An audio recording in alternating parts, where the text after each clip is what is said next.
बुजुर्ग बिशप साहब, खुदावन यीशु के नाम में आपकी भी और हमारे साथ जितने भी हमारे साथ इस आईडी पर मौजूद हैं, खा वो फेसबुक पर लाइव हैं या व्हाट्सएप ग्रुप्स में हैं या स्काइप आईडी पर हैं, आप सबों की खिदमत में सलाम अर्ज करता हूं, क्योंकि खुदावन ने यह मुमकिन किया कि हम आज फिर अपने खुदावन के इस जिंदगी बख्श और बाबरकत कलाम को बाहम मिलकर सीखने वाले हूं। हम आज के दिन अहदे अतीक में से तवारीख की कुतुब का मुतालिया कर रहे हैं और जिस किताब में इस वक्त हम हैं वो तवारीख की पहली किताब है और हमने इसके 9 अबवाब में यानी पहले से लेकर 9 बाब तक शजराए नस्ब यानी नस्ब नामा हमें मिलता है पूरी कौम बनी इसराइल का बड़ी तफसील और डिटेल के साथ। और जितनी तफसील से इन 9 अबवाब में हमने इस शजराए नस्ब को देखा, कलाम मुकद्दस में इतने अबवाब किसी जगह पर भी किसी शजराए नस्ब के लिए भी मुख्तज नहीं हुए हैं।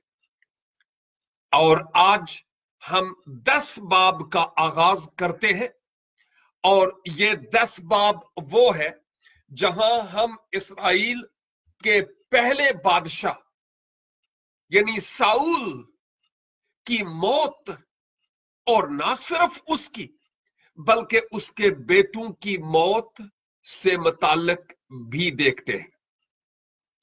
और इस वाक़े को जब मैं स्टडी कर रहा था तो मुझे पहला सैमुअल यानी सैमुअल की पहली किताब और उसके 31 बाब और उसकी पहली 7 आयात में भी सेम यही बयान ऑलरेडी दिया जा चुका है कि साउल की मौत कैसे हुई और उसके बेटों की मौत कैसे हुई।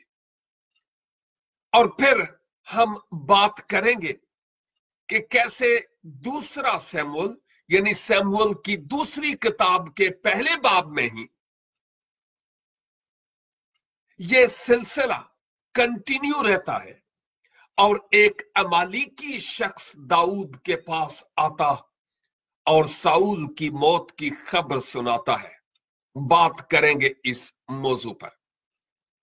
यहां हम साउल के बादशाह बनने और उसके बाद उसके उरूज और जवाल से मुताल्लिक जितनी भी तारीख है वो इन तवारीख की कुतुब में मौजूद और मंदरज हमें नजर आती है।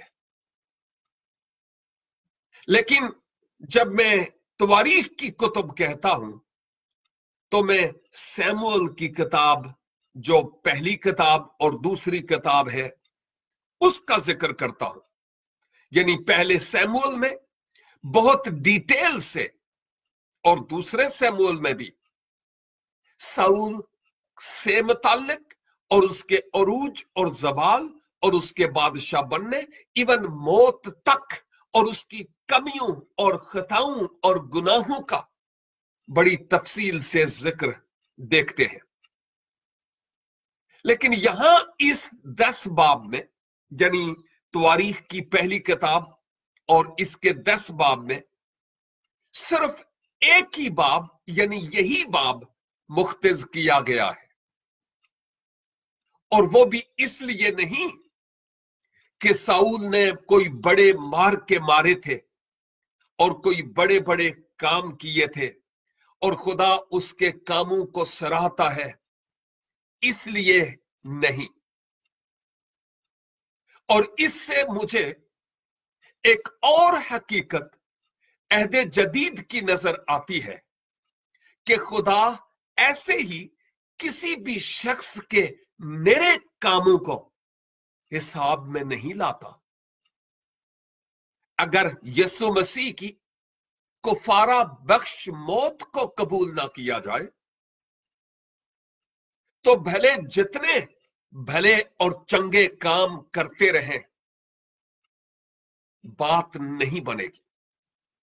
यीशु मसीह को अपने शख्सी निजात दहंदा कबूल करने के बाद फिर ये जो काम है, रास्तबाजी के काम, जिनको हम बाइबल की जबान में रूह का फल कहते हैं, फिर उनका कोई खुदा के हुजूर मकाम है।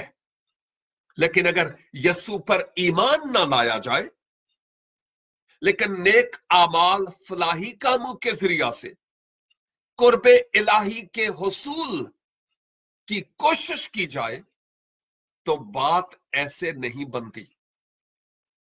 क्योंकि बेशुमार लोग जो मसीही नहीं, वो भी यूं करके रब्बुल इज्जत तक पहुंचने की कोशिश करते हैं, लेकिन फिर भी उनके पास कोई श्योरिटी और यकीन दहानी नहीं होती।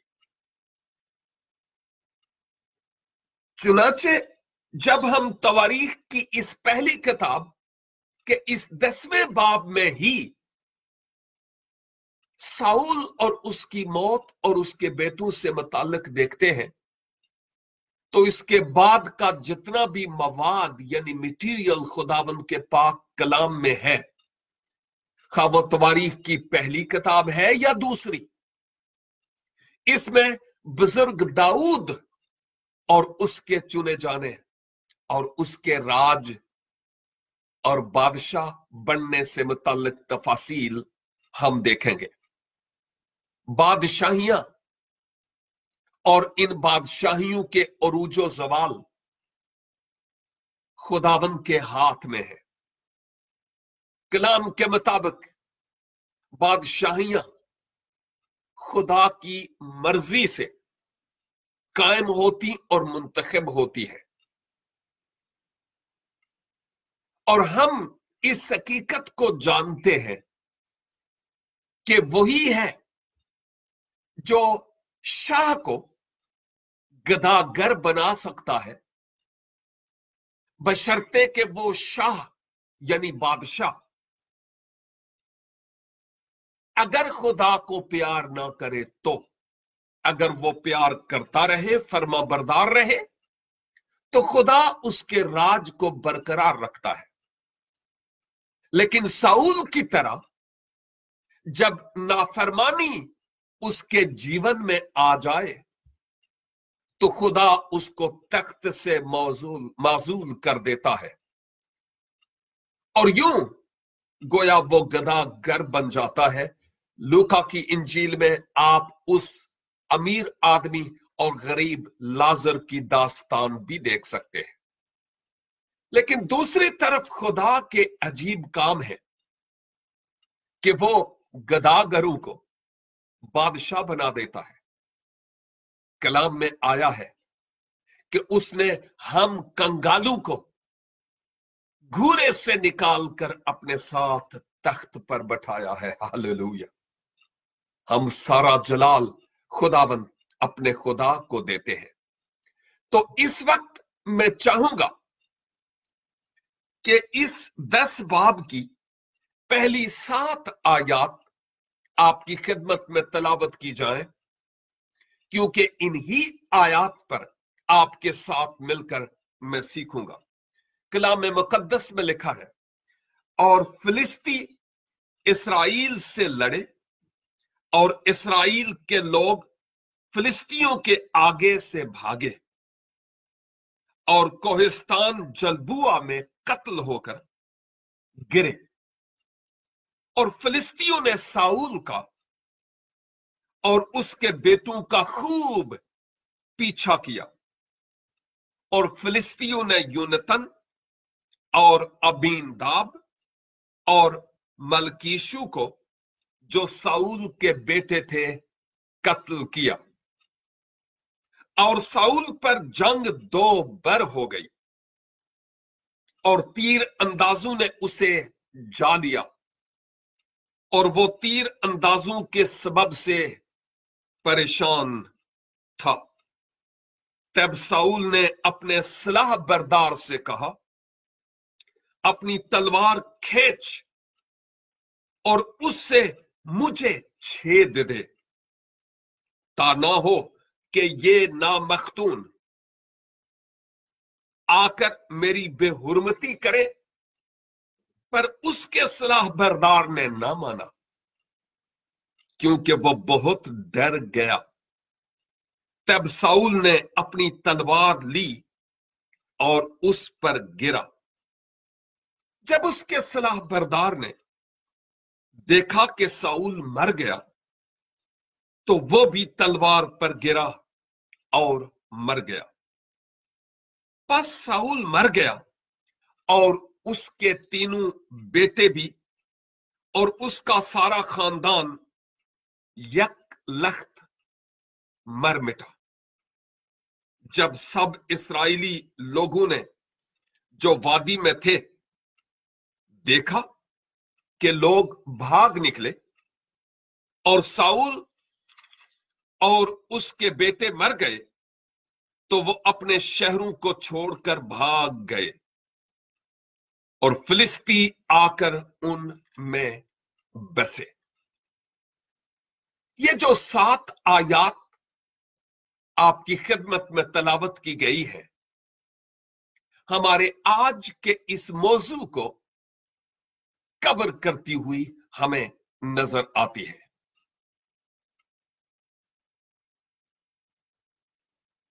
फिलिस्ती और इस्राइल इवन अब्राहम से भी पेशतर, ये फिलिस्ती खुदा के लोगों के दुश्मन रहे हैं। इवन आज भी गजा की पट्टी पर इस्राइल के साथ जब भी कभी कोई हाथापाई होती है, तो वही कदीम से फिलिस्ती चले आ रहे हैं जो कांटे की तरह इस्राइल को चुभ रहे हैं और हर मुमकिन तरीका से वो कोशिश करते हैं कि इस्राइल पर वो काबिज हो जाए, जोग्राफियाई एतबार से, खिता के एतबार से। मेरी लैंग्वेज क्लास में किसी वक्त एक खातून थी यहां स्वीडन में, और वो कहती थी कि इस्राइल? कौन इस्राइल? आप कौन से इस्राइल की बात करते हैं? ये तो फिलिस्तीन था और इस्राइल ने आकर यहां पर काबिज होने की कोशिश की। शायद वो अपने अबाओ अजदाद की बात कर रही थी। वो कह रही थी इस्राइल तो था ही नहीं, कुछ भी नहीं था।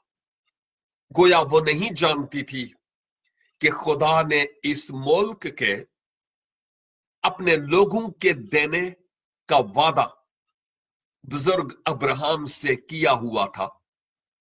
और आज इस्राइली जिस मुल्क में आबाद है, यानी सरजमीन इस्राइल, वो वही है जो खुदा ने उनको दी है। अब यहां पर फिर से इन फिलिस्तियों, जिनको आज के दौर में फिलिस्तीनी कहा जाता है, और इस्राइल, इन दोनों के बीच में जंग हुई और इस जंग के नतीजा में जो इस्राइली थे उनको शिकस्ते फाश हुई है। इसके पीछे कई रीजन हो सकते हैं कि खुदा ने अपने लोगों को शिकस्त क्यों खाने दी। क्या माजी में खुदा अपने लोगों का साथ नहीं देता रहा? क्या वजह हुई कि बाज औकात हम देखते हैं कि खुदा गैर कौमों को इस्राइल पर चढ़ा लाता है? मैंने कहा कि इसके पीछे बहुत सारी वजूहात हैं, और मुख्तसर तौर पर मैं ये कहूंगा कि साउल की सर्दमेहरी, हट दर्मी गुनाह और वो काम जो खुदा के हुजूर काहिनों के थे वो काम करने, झूठ बोलने के सबब से, और फिर कौम बनी इसराइल के भी बारहा बार नाफरमानी करने के सबब से खुदा ने उनको गैर कौमों के जरिया से बारहा बार सजा दी है ताकि वो ठीक हो जाए, सुधर जाए। और कलाम मुकद्दस में लिखा है, खुदा जिनको बेटे बना लेता है, जब वो डंडी मारे तो खुदा उनको कोड़े लगाता है, अगर नहीं लगाए तो कलाम में लिखा है फिर वो हराम जादे ठहरे। जो हलाल जादे हैं, खुदा उनको सही सिमत पर डालने के लिए उनकी इस्लाह और तरबियत और तंबीह करता रहता है। और आज जो हम यहां खुदा के कलाम को सीख रहे हैं, मैं इस नुक्ते को मिस नहीं करना चाहता कि आज की इस डेट में जब मैं भी और आप भी इस खुदा के कलाम को सीख रहे हैं, तो कहीं ऐसा तो नहीं कि हम भी अपने दुश्मन अबलीस से, जो फिलिस्तीनियों का रोल प्ले कर रहा है, दुख पा रहे और अजियत पा रहे और परेशानी के आलम और डिप्रेशन के शिकार हों। मेरे साथ अक्सर ऐसे होता है, क्योंकि खुदा के लोग जो खुदा के साथ वफादारी से चलते हैं वो अबलीस की हिट लिस्ट में है, क्योंकि वो फ्रंट लाइन पर, बॉर्डर पर अबलीस के बरखिलाफ लड़ते हैं। और खुदा ने उनको कमेंड किया है कि तुम जाओ और उसके कामों को मिटाओ, उसके बरखिलाफ लड़ो, ताकि वो पीछे हटे और भाग जाए। मेरे ताबे होने की वजह से तुम लड़ सकते हो और वो भाग सकता है। तो हमें अपने आप को देखना है कि कहीं मेरे किसी गुनाह, मेरी किसी कमी के सबब से, किसी गलती के सबब से तो ऐसा नहीं कि मैं दुख पा रहा और अजियत में हूं। या ये भी हो सकता है कि अगर ऐसा नहीं तो खुदा अय्यूब की तरह हमारे ईमान का इम्तिहान ले रहा हो। यह भी मुमकिन है। और यह भी मुमकिन है कि खुदा के जवाब देने का अभी वक्त नहीं आया, क्योंकि हर एक काम वो अपने वक्त पर करता है। लिहाजा अपनी दुआ के जवाब के लिए इंतजार करना जरूरी है। अपनी कमियों और कमजोरियों का खुदा के हुजूर इकरार करना जरूरी है। अपना ताल्लुक उसके साथ दुरुस्त करना जरूरी है, ताकि हम इस इम्तिहान में पूरे उतरें और पास हो सके। और अजीजों, खताओं और गुनाहों का इकरार करना सिर्फ किसी पापी और गुनाहगार शख्स के लिए ही नहीं है। मैं कई बार पहले भी कह चुका हूं कि एक किताब का तर्जमा करने का इत्तेफाक हुआ, रिपेंटेंस उसका नाम, और एक सिस्टर ने उस किताब में यह कहा था कि तौबा की सिर्फ एक गुनाहगार शख्स को ही जरूरत नहीं है, बल्कि हर ईमानदार को भी हर रोज तौबा करते रहने की जरूरत है। हम इस धरती पर चलते हैं और पांव गर्द आलूद हो जाते हैं, भले जितना भी संभल कर चले। और अगर कोई कहे कि मेरी जिंदगी में कोई कमी और कमजोरी नहीं, तो वो झूठा और मक्कार है। खुदा का कलाम ये कहता है कि वो अपने आप को फरेब देता है। लिहाजा बहुत सारी वजूह में से चंद वजूह ये हो सकती है जो मैंने बयान की कि क्यों इसराइल फिलिस्तियों के आगे से भाग रहा था। और फिर क्या हुआ, जब वो भागे तो कोहिस्तानी जलबुआ में एक मकाम, एक पहाड़ी, वहां पर जाकर वो जो भाग रहे थे वो कत्ल हुए हैं। उन इसराइलियों को इन फिलिस्तियों ने कत्ल कर दिया, तलवार की नजर हो गए। और आयत 2, और फिर इन फिलिस्तियों ने जब देखा कि वो सिपाही तो इसराइल के मारे गए हैं, तो उन्होंने साउल और उसके बेटों का भी ताकब किया है। और इन बेटों में यूनतन, आपको मालूम है कि दाऊद का बेहतरीन दोस्त था। मुश्किल के वक्त यूनतन ने दाऊद का बहुत साथ दिया, अगरचे वो बादशाह का बेटा था, लेकिन दाऊद भी तो बादशाहों के बादशाह का था। अब यूनतन और अबीनदाब और मलकीशु, ये साऊल के बेटे थे, वो कत्ल हो गए। हम देखेंगे कि साऊल का पूरा घराना मर मिटा, पूरा घराना। इस्राइल का पहला बादशाह होने के एतबार से उसको आजाद हासिल हुआ था, लेकिन वो उसको रास नहीं आया, जिस सबब से अब ये हालत जार है, खुद भी, बेटे भी और सारा खानदान मर मिटा।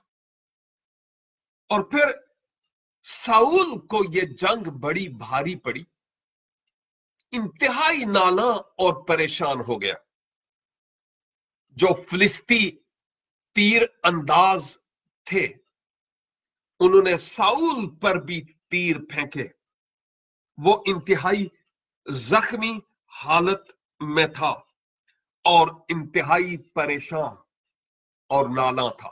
साउल खुद इंतहाई जख्मों से चूर था, जो बाकी रेफरेंसेस हम देखते हैं तो हमें पता चलता है। तो चुनाचे साउल ने अपने एक सलाह बरदार, सलाह यानी असला, एमुनिशन उठाने वाले शख्स को, लड़ाके को, जो शायद उसका मुहाफिज, सिक्योरिटी गार्ड हुआ हो, उससे ये कहा कि तू अपनी तलवार खींच और मुझे छेद डाल, यानी मार डाल, क्योंकि मैं नहीं चाहता कि ये नामख्तून का लफ्ज फिलिस्तियों के लिए, जो इसराइली नहीं है, इसराइल के दुश्मन हैं, उनके लिए इस्तेमाल हुआ, कि कहीं ऐसा ना हो कि ये नामख्तून मुझे मार डाले और फिर कहे कि हमने इसराइल के बादशाह का काम तमाम कर दिया और मेरी बेहुरमती करें। लेकिन वो जो सलाह बरदार था, उसने कहा कि नहीं, मैं ऐसा नहीं कर सकता।